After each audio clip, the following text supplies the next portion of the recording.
In this episode of Franka பேசுவோம்னா நாம பார்க்க போற படம் குரங்கு பெடல். இதனுடைய ஒன்லைன் என்னன்னா, ஒரு பையனோட சம்மர் ஹாலிடேஸ்ல என்னெல்லாம் நடக்குது அப்படிங்கிறது தான். படத்தோட ஸ்டோரி 80ஸ்ல கத்தேரி அப்படிங்கிற ஊர்ல நடக்குது.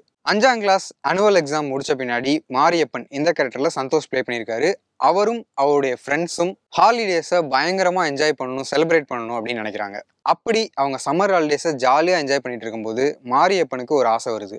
இந்த லீவ் முடியறதுக்குள்ள எப்படியாவது சைக்கிள் ஓட்ட கத்துக்கணும் அப்படிங்கிறது தான் அவருடைய ஆசை. ஸோ இதுக்காக அவரும் அவருடைய ஃப்ரெண்ட்ஸும் காசெல்லாம் சேர்த்து வாடகைக்கு சைக்கிள் எடுக்கிறாங்க. இந்த சைக்கிள் கத்துக்கிற ப்ராசஸ்ல சக்சஸ்ஃபுல்லா மாறி சைக்கிள் ஓட்ட கத்துக்கிறாரு. பட் அவர் நினைச்சே பார்க்காத ஒரு பிரச்சனையில மாட்டிக்கிறாரு. அந்த பிரச்சனை மாரியோட அப்பா கந்தசாமி இந்த கேரக்டர்ல காளி வெங்கட் ப்ளே பண்ணியிருக்காரு. அவருக்கு பெரிய கோவத்தை உண்டாக்குது. ஸோ மாரியப்பன் சிக்கிற பிரச்சனை என்ன, அவருடைய அப்பா கந்தசாமியோட கோவம் சரியாச்சா இல்லையா, இதெல்லாம் சொல்றது தான் குரங்கு பெடல். மதுபான கடை அப்படிங்கிற சூப்பரான படம் மூலமா அறிமுகமானவர் டைரக்டர் கமலக்கண்ணன். அவர் தான் இந்த குரங்கு பெடலை டைரக்ட் பண்ணியிருக்காரு.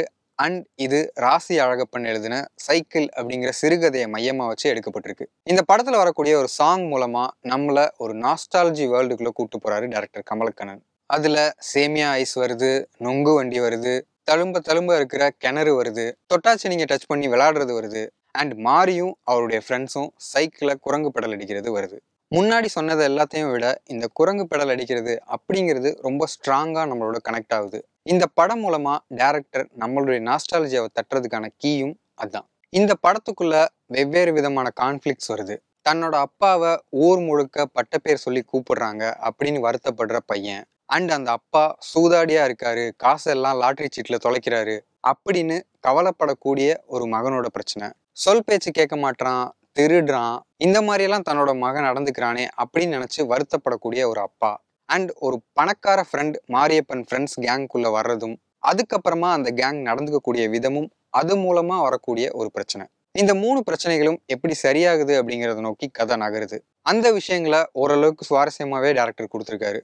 பெர்ஃபார்மன்ஸஸா பார்த்துக்கிட்டோம்னா காளி வெங்கட் வழக்கம் போல தன்னோட இயல்பான நடிப்பால நம்மளை கவர்றாரு. அந்த சின்ன பசங்க டீம்ல லீட் ரோலான மாரியப்பன் ரோல்ல நடிச்சிருக்கக்கூடிய சந்தோஷ் ஓரளவுக்கு நடிக்க ட்ரை பண்றாரு. நிறைய எமோஷனலான சீன்ஸை ஓரளவுக்கு கன்வின்சிங்காவே கொடுக்குறாரு.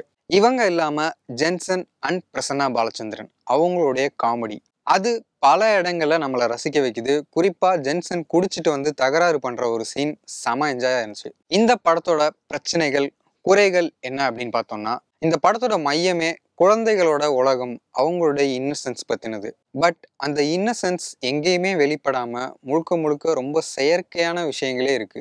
அது அந்த சைல்டு ஆர்டிஸ்ட் நடிக்கிற விதத்திலேயா இருக்கட்டும், எடுத்ததுக்கெல்லாம் எல்லா கேரக்டரும் சொலவடைகள் சொல்றதா இருக்கட்டும், ஒவ்வொரு சீனையும் கம்போஸ் பண்ண விதமா இருக்கட்டும், அண்ட் இந்த படம் டிராவல் ஆகுற ரூட்டா இருக்கட்டும், எங்கேயுமே இந்த சீன் ஒரு ஆர்கானிக்கா கிரியேட் ஆச்சு அப்படின்னு நம்பும்படியா இல்லை. இந்த படத்தோட கதை ஒரு மகன் கிட்ட ஆரம்பிச்சு அப்பா கிட்ட முடியறதா இருக்கு.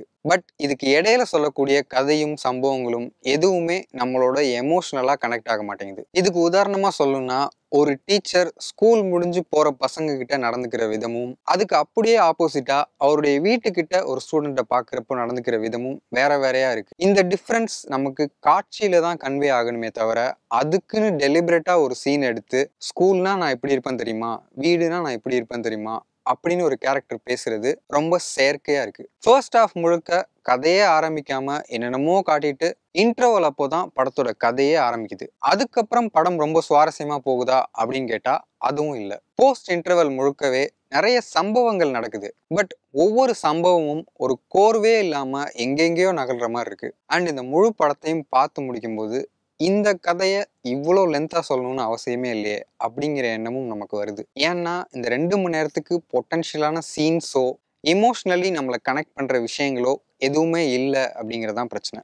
பட் ஓவராலா இது குழந்தைகளுக்கான படமா இல்லையா அப்படின்னு கேட்டா கண்டிப்பா அது குழந்தைகளுக்கான படம். ஏன்னா இதுல வன்முறை கிடையாது. விச் மீன்ஸ் பசங்க அடிச்சுப்பாங்க, அதெல்லாம் ஓகே. நம்ம ரெகுலர் படங்கள்ல பார்க்கக்கூடிய ரொம்ப ரத்தம் தெறிக்கக்கூடிய அந்த மாதிரி வன்முறைகள் கிடையாது, ஆபாச வார்த்தைகள் கிடையாது, கிளாமரான சாங்ஸ் கிடையாது. இது முழுக்க முழுக்க பியூர்லி குழந்தைகளுக்கான படம் தான். ஆனா அது எந்த அளவுக்கு என்டர்டெய்னிங்கா இருக்கு அப்படின்னு கேட்டா அது பெரிய கேள்விக்குறி தான். ஏன்னா இதுல அந்த என்டர்டெயின்மெண்ட் ரொம்பவே மிஸ் ஆகுது. எனக்கு ஒரு படம் ஃபேமிலி ஃப்ரெண்ட்லியா இருந்தா போதும், நல்ல வேல்யூஸ் பேசக்கூடிய படமா இருந்தா போதும் அப்படின்னு நீங்க நினைச்சீங்கன்னா தாராளமா அந்த படம் பார்க்கலாம். பட் அதில் என்டர்டெயின்மெண்ட்டும் என்கேஜ்மெண்ட்டும் இருக்கணும் அப்படின்னு நினச்சிங்கன்னா இந்த படம் உங்களை திருப்திப்படுத்துறது கஷ்டம்தான். ஸோ இந்த வீடியோவில் குரங்கு படல் படம் பற்றி பார்த்தோம். அடுத்த வீடியோவில் வேற ஒரு படம் பற்றி பார்க்கலாம். நீங்கள் ஏற்கனவே இந்த படத்தை பார்த்துருந்தீங்கன்னா கமெண்ட் பாக்ஸில் அதை பற்றின கருத்துக்களை சொல்லுங்கள். நான் கார்கி ஜான்சன். இந்த சேனல் டிவி பிரைம் மறக்காமல் சப்ஸ்கிரைப் பண்ணுங்கள்.